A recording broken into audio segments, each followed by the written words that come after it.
3 tips of how you can grow your portfolio by minimum of 20%.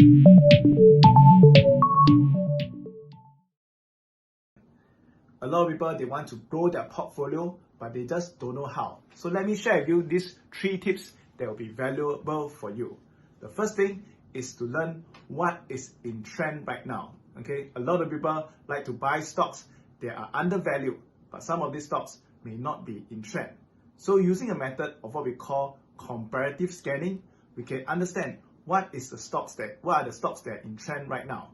Example, right now we have the COVID virus, certain remote viewing stocks that are related to remote working. It will be doing well in the market. On the other hand, stocks like tourism, stocks like your hospitality will not be doing well at the current moment. So the first thing you need to know is to buy stocks that are in trend right now. Okay. Second thing is knowing when to get in and out.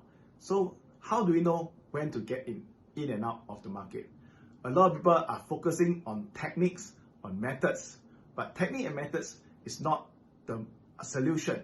Why is it so? Because in the stock market, different techniques will work at different times.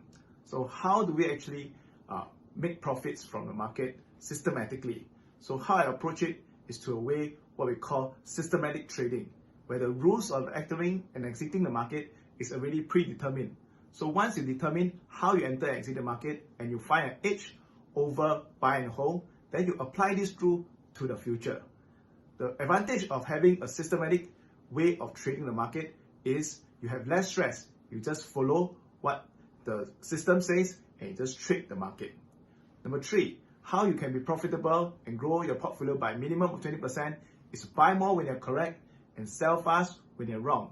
A lot of people do the opposite. So when they buy a stock and the stock goes up in value, they will quickly take profit. And if the price drop in value, they will hold the stock.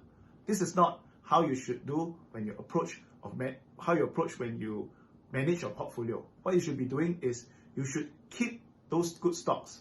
It is just like you are starting a new company, and in this new company there are good workers and bad workers. When you employ them, you do not know whether these workers are good or bad. So what you do, you can employ, just say 2 of them.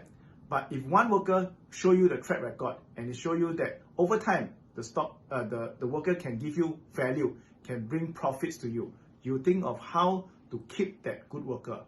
And for the lazy worker, after you employ the worker, it doesn't give you any results, you quickly fire it off. This is how you should approach managing your portfolio as well. You do not know which one is the best worker. So sometimes you can get 2 stocks, but these 2 stocks, some of them will perform very well. So you must think of how you can acquire more of this company, more of these stocks. On the other hand, if sometimes you buy stocks that doesn't do well, it doesn't give you profits, it doesn't rise in value. These are like your bad worker. So you should quickly get them out of your portfolio. By doing this repeatedly, you get good workers or good stock in your portfolio and fire away the bad stock. Eventually, you have a healthy portfolio. So these are the 3 ways that you can help you to get minimum of 20% for your portfolio.